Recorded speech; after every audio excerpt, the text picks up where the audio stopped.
സലീംകുമാറിൻ്റെ വേർപാട് വലിയ ദുഃഖകരമാണ്. ജീവിതത്തെ മൊത്തം ഒരു തമാശയായി കാണുന്ന, ഒരു എപ്പിസോഡായി കാണുന്ന ഒരു വലിയ കലാകാരൻ. അത്ര ഉറച്ച രാഷ്ട്രീയ ബോധ്യങ്ങളുള്ള ചുരുക്കം ചില കലാകാരന്മാരിൽ ഒരാൾ. നമുക്കറിയാലോ, എല്ലാ കാലത്തും ഭരണപക്ഷം, കഴിഞ്ഞ 10 വർഷമായിട്ടും ഭരണപക്ഷം ഇടതുപക്ഷമാകുമ്പോഴും ഞാൻ കോൺഗ്രസ് ആണെന്ന് പറയാൻ കാണിക്കുന്ന ആ ഒരു മനസ്സ്, ആ ഒരു സ്ഥൈര്യം, അതൊക്കെ അദ്ദേഹത്തിൻ്റെ സവിശേഷതകളാണ്.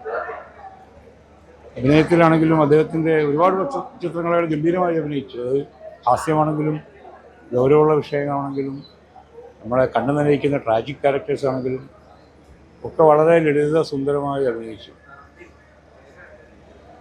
അദ്ദേഹത്തിൻ്റെ ഏറ്റവും എനിക്കിഷ്ടപ്പെട്ട പടം ബ്രിഡ്ജ് എന്ന് പറഞ്ഞൊരു പടമുണ്ട്. അൻവർ റഷീദിൻ്റെ ഷോർട്ട് ഫിലിമാണ്.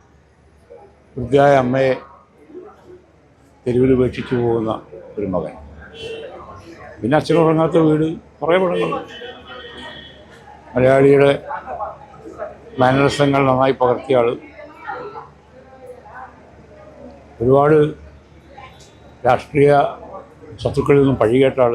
ഇപ്പോൾ തന്നെ ഞാൻ ഫേസ്ബുക്കിൽ കുറച്ച് കമൻറ്റുകൾ ഞാൻ വരുന്ന വഴിക്ക് വായിച്ചു. ഇത്രമാത്രം ദുഷ്ട മനസ്സുള്ള പ്രതിപക്ഷമാണ് നമുക്കുള്ളതാണ്. റെഡ് ബോയ്സ് UAE എന്നും പറഞ്ഞിട്ടാണ്.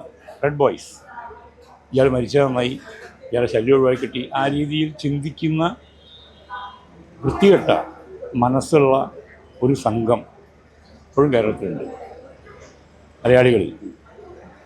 അവരൊക്കെ ഒന്ന് മനസ്സിലാക്കിക്കൊള്ളാം.